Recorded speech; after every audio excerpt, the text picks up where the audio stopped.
नमस्कार दोस्तों। आज चौथा पार्ट मैथ का जो टेस्ट सीरीज शुरू किए हैं उसका लेके आए हैं, जिसमें 10 क्वेश्चन है टोटल। अभी फिलहाल इसको 10 क्वेश्चन के आगे बढ़ाते हैं और ये मिक्स क्वेश्चन है। कुछ दिन के बाद क्या है, चैप्टर वाइज इसका करवाएंगे हम। सारे चैप्टर का जो जो भी एसएससी, रेलवे, ये सब में पूछा जाता है प्रीवियस ईयर पेपर का, उसका चैप्टर वाइज शुरू करेंगे। तो चलिए देखते हैं आज का पहला क्वेश्चन, आज पार्ट का। इसमें कह रहा है एक वस्तु का विक्रय मूल्य, एक वस्तु का विक्रय मूल्य और क्रय मूल्य का अनुपात दिया हुआ 7:5। अब देखिए, विक्रय मूल्य और क्रय मूल्य का अनुपात दिया हुआ है, यानी क्या दिया हुआ है, 7:5 दिया हुआ। ठीक है, 7:5 दिया हुआ ये। तो विक्रय मूल्य क्या है, 7 है, और क्रय मूल्य क्या है, 5 है। यानी विक्रय मूल्य ज्यादा है, तो कह रहा है लाभ या हानि परसेंट, तो होगा तो लाभ ही होगा, क्योंकि अगर क्रय मूल्य और विक्रय मूल्य में, अगर विक्रय मूल्य ज्यादा हो तो लाभ होता है, और विक्रय मूल्य में क्रय मूल्य में क्रय मूल्य ज्यादा होता है तो क्या होता है, हानि होता है। तो यहाँ दोनों में कितने का अंतर है, 2। 2 गुने 100, परसेंट कैसे निकलता है, इसका सीधा लाभ गुने 100 बटे क्रय मूल्य। क्रय मूल्य लिख दीजिए यहाँ पे 5। 5 गुने, यानी 20 से कट गया, 20 गुना 40, यानी 40% जो है इसका प्रॉफिट है इसमें। ठीक है, अगला क्वेश्चन देखते हैं। अब इसमें कह रहा है एक आयत की लंबाई, एक आयत की लंबाई 16 सेमी है। एक आयत की लंबाई जो है वो 16 सेमी दिया हुआ है। यदि विकर्ण की लंबाई 20 सेमी है तो आयत की चौड़ाई क्या। देखिए, एक आयत अगर है, ठीक है, अगर आयत है, आयत में दिया हुआ क्या, दिया हुआ लंबाई दिया हुआ कितना, 16, और विकर्ण कितना दिया हुआ है, 20। तो हमें क्या निकालना है, चौड़ाई निकालना है, यानी दोनों साइड चौड़ाई है उसे निकालना है। तो इसका क्या होता है, ये एक तरह देखिए, ये कर्ण स्क्वायर, आधार स्क्वायर, यानी लंब स्क्वायर, इसका निकल जाएगा, यानी 20 स्क्वायर, यानी विकर्ण स्क्वायर अब माइनस लंब स्क्वायर बराबर हो जाता है चौड़ाई स्क्वायर, है ना। विकर्ण स्क्वायर और ये क्या हो गया, 16, इसके बराबर क्या होता है, ये चौड़ाई है, चौड़ाई स्क्वायर हो जाएगा। ठीक है, चौड़ाई हमें पता नहीं है तो ये निकाल लेते हैं। अब देखिए, 20 गुने 20 क्या हो गया, 400, और माइनस 16 गुने 16 क्या हो गया, 256, और ये तो हमें निकालना है एक्स स्क्वायर। अब 400 में 256 माइनस करेंगे, क्या हो जाएगा, 144 बराबर एक्स स्क्वायर। तो एक्स बराबर क्या आ गया, यहाँ एक्स स्क्वायर है तो क्या हो जाएगा, इधर स्क्वायर इधर वर्गमूल हो जाएगा, यानी वर्गमूल निकाल देंगे, एक्स बराबर 12 आ जाएगा। यानी चौड़ाई जो है क्या हो जाएगा, 12, यानी ऑप्शन नंबर बी। देखते हैं अगला क्वेश्चन 13। अब इसमें देखिए क्या कह रहा है, 11,700 की धनराशि 2 वर्षों में चक्रवृद्धि ब्याज पर 16,827 हो जाती है। यदि चक्रवृद्धि ब्याज वार्षिक रूप से होता है तो ब्याज की दर निकालना है। ठीक है, चक्रवृद्धि ब्याज का जो फॉर्मूला होता है ना, मूलधन गुने 1 प्लस दर बाई 100 पर पावर समय बराबर, ये क्या हो जाएगा, पूरा मिश्रधन इसका हो जाएगा। ठीक है, यानी मिश्रधन इसमें निकल जाएगा।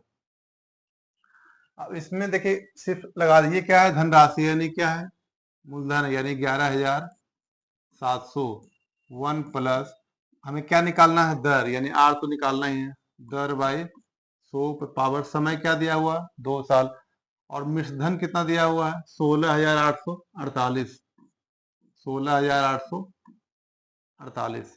ठीक है, अब इसमें देखिए क्या है, ये जो गुना में है उधर जाके बराबर का उधर जाके क्या हो जाएगा, बटा में आ जाएगा, है ना। तो ये देखिए 1 प्लस आर बाई 100 पर पावर समय बराबर क्या हो गया, 16,848 बटे 11,700।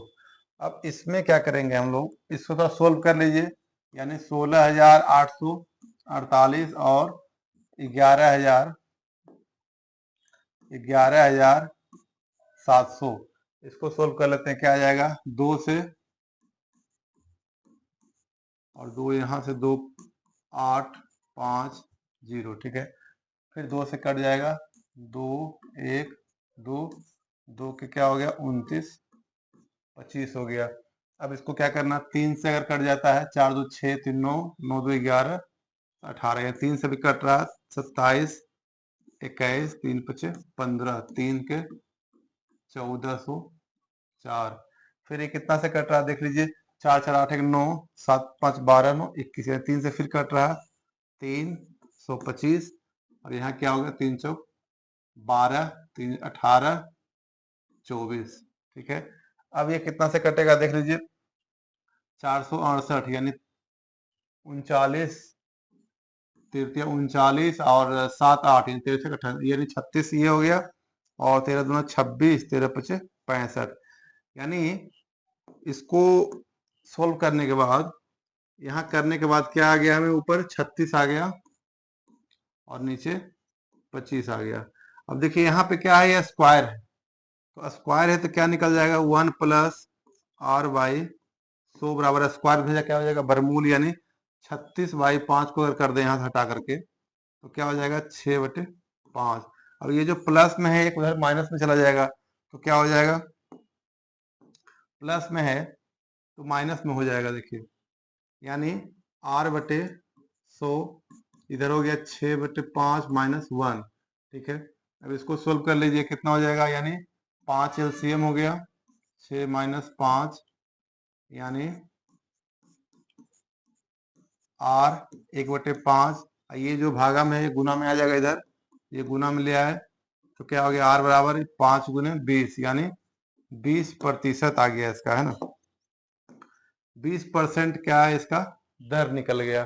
थोड़ा सा चक्रवृद्धि ब्याज साधारण ब्याज का चैप्टर है, उसमें थोड़ा कैलकुलेशन ज्यादा करना पड़ता है, लेकिन इसका क्या चैप्टर वाइज लाएंगे तो थोड़ा और ढंग से किया जाएगा इसका।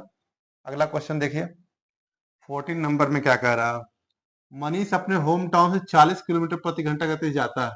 मनीष जो है अपने होम टाउन से 40 किलोमीटर प्रति घंटा जाता है और 22 किलोमीटर प्रति घंटे वापस आ जाता है।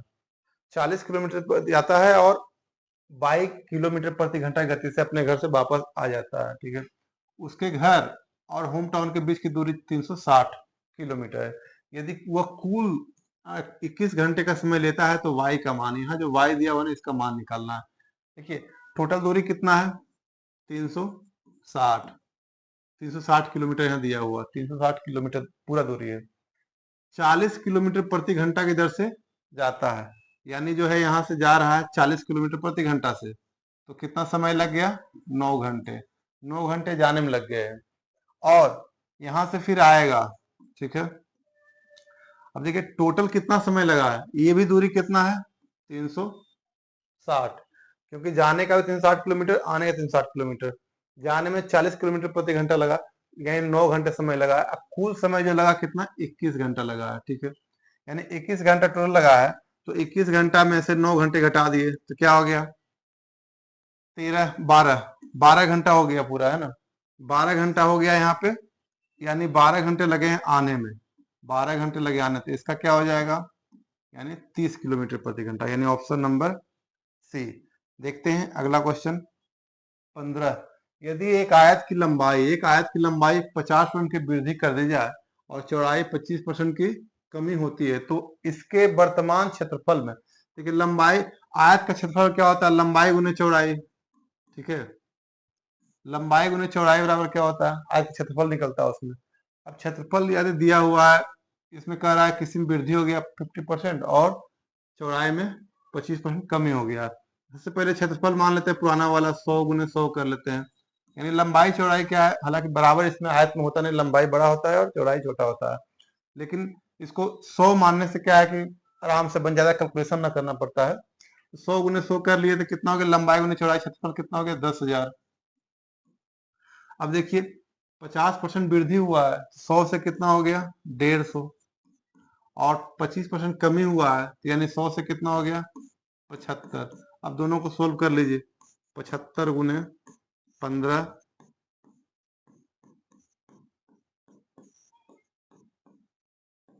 1125, और एक शून्य यहाँ था, ये 0 यहाँ आ गया। ठीक है, यानी कि 10,000 से 11,250 आ गया, यानी कि कितना बढ़ गया, 1250। ठीक है, लेकिन अब यहाँ कह रहा है परसेंटेज में, है ना, ये परसेंट की बात कर रहा है, सब आंसर भी परसेंट में है, तो परसेंट निकालना क्या करना, गुना 100 करना है, बटे जो शुरू में था जहां से बढ़ के यहाँ आया है, तो ये क्या करेंगे, 10,000, 20 20 10 10, यानी 125 बटे 10, यानी दशमलव में इसको बना देते हैं, यानी 12.5%, यानी ऑप्शन नंबर सी। चलिए देखते हैं अगला क्वेश्चन।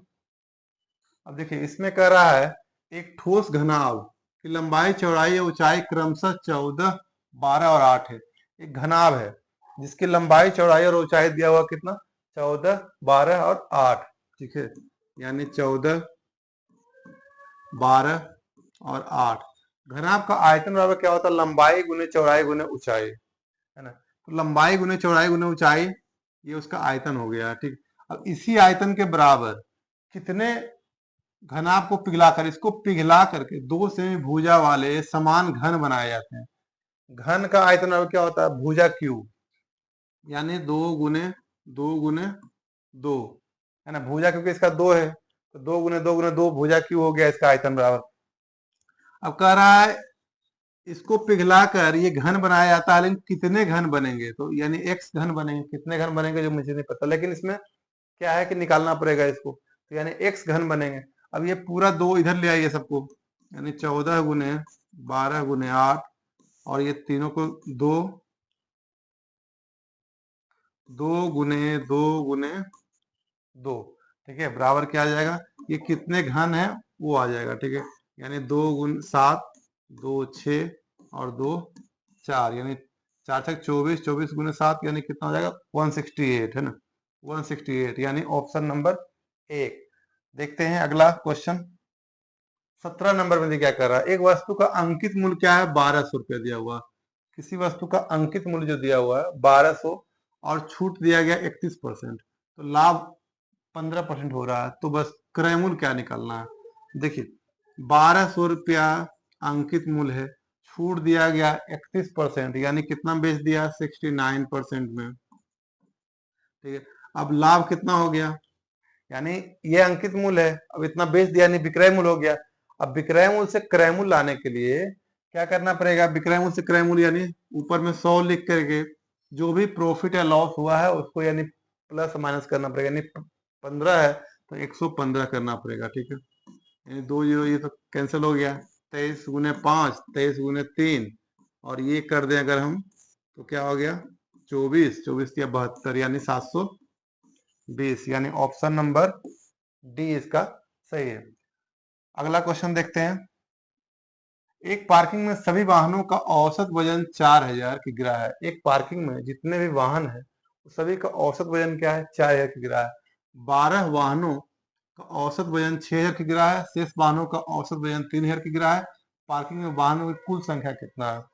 देखिए 12 वाहन का तो दिया हुआ है, 12 का दिया हुआ कितना, 6000, कुल कितना है नहीं पता, और इस एक पार्किंग में कुल का वजन कितना है, 4000। ठीक है, और शेष वाहन का पता नहीं, शेष वाहन का मान लिया हम x मान लेते हैं अगर, तो कुल वाहन कितना हो जाएगा, x प्लस 12 है ना, x प्लस 12 हो जाएगा। अब ये कुल वाहन, एक पार्किंग में सभी वाहनों का औसत कितना है, 4000, और ये संख्या कितना है, x प्लस 12, इसको 4000 से गुना कर देंगे।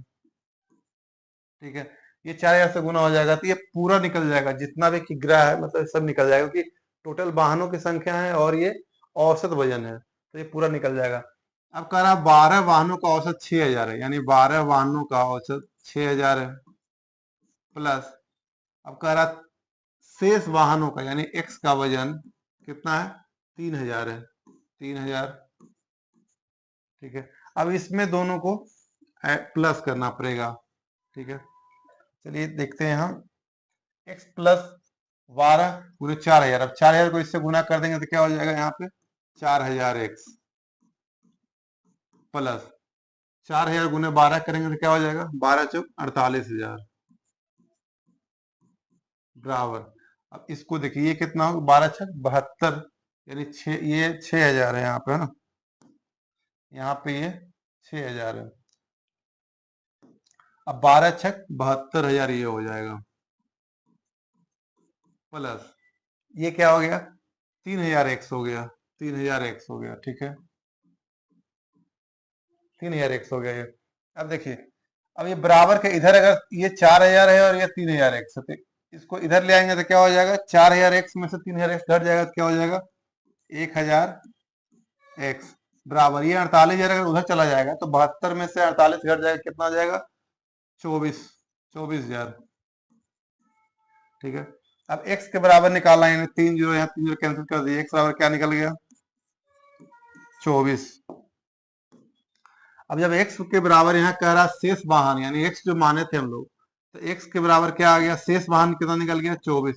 अब कह रहा है पार्किंग में वाहनों की कुल संख्या निकालने, ये जो 24 निकला है, अब प्लस 12 वाहन यहाँ था, यानी 12 यहाँ, यानी दोनों मिला कितना हो गया 36, यानी ऑप्शन नंबर बी। देखते हैं अगला क्वेश्चन 19 नंबर में। देखिए क्या करा, 4650 रुपए की धनराशि को साधारण ब्याज पर उधार दिया जाता है।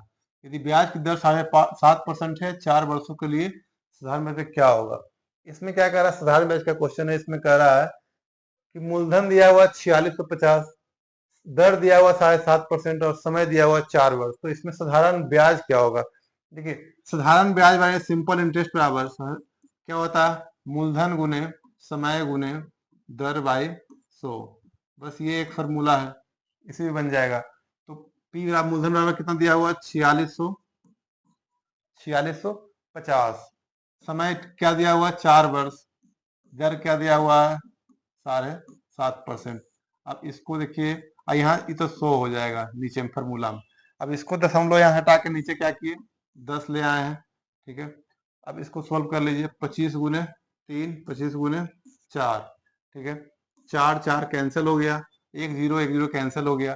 अब 465 को 3 से गुना कीजिए, यानी 5 दिया 15, 1 18 1 19 13, यानी क्या आ गया 1395। सिंपल इंटरेस्ट जो निकालना था 1395, यानी ऑप्शन नंबर 1।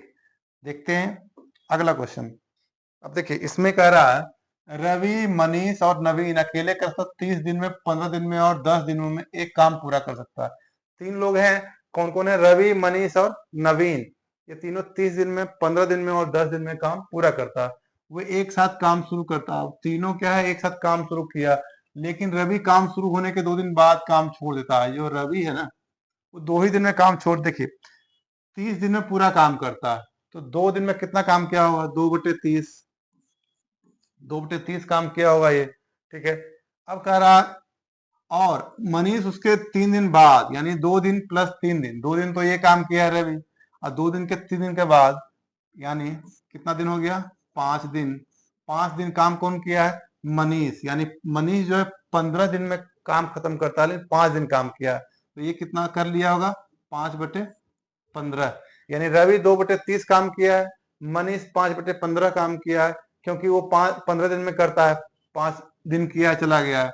अब अगला कौन है ये नवीन, और मनीष 3 काम छोड़ देता है, शेष कार्य को नवीन कितने दिन करता है। अब देखिए ये तीनों मिलके, ये तो ये काम किया 2 दिन, ये काम किया है 5 दिन, तो इसके साथ नवीन भी 5 दिन काम किया है, तो 5 दिन में नवीन कितना काम किया होगा, 5 दिन में नवीन क्या है 5/10, यानी इतना काम हो चुका है। अब देखते हैं शेष काम कितना है, ठीक है। अब इसका एलसीएम निकाल लीजिए 30, यानी 2 15, यानी 10 10 दिया यानी 15, कितना हो गया यानी 27, 27/30, यानी 9 तिया 3 9 और 3 10, यानी 9/10 काम जो है 9/10 काम हो चुका है। 9/10 काम अब तक हो चुका है, यानी 5 दिनों में 9/10 काम हो गया। अब कह रहा शेष कार्य को, यानी शेष कार्य कितना हो गया 1/10, यानी एक कार्य में से 9/10 कार्य घटाएंगे तो 1/10 कार्य बच गया। तो शेष कार्य को नवीन कितने दिनों में पूरा करेगा, अब शेष कार्य को नवीन जो है यानी 1/10 काम को, अब देखिए यहाँ कह रहा है कि नवीन जो है, नवीन 10 दिनों में काम करता है, यानी 10 दिनों में, यानी एक काम को करता है कितने 10 दिनों में। तो अब यहाँ काम कितना बचा हुआ 1/10, तो 1/10, अब देखिए एक काम 10 दिन में किया तो 1/10 काम कितने दिनों में करेगा, तो यानी 10 गुने 1/10, यानी कैंसिल हो गया, यानी 1 दिनों में करेगा, ठीक है। यानी 1/10 काम जो बचा हुआ है वो 1 दिन में करेगा, यानी ऑप्शन नंबर सी। तो ये था आज का, अभी तक 4 वीडियो बनाया, इसमें 40 क्वेश्चन हो चुका है, और धीरे धीरे इसको बढ़ाते हैं और क्वेश्चन को। इसमें अगर जो भी पढ़ा रहे हैं उसमें किसी तरह कोई समस्या आएगा तो आप कमेंट बता सकते हैं, उसका सोल्यूशन अच्छा से करके आपको बताया जाएगा। ठीक है, मिलते हैं अगले वीडियो में।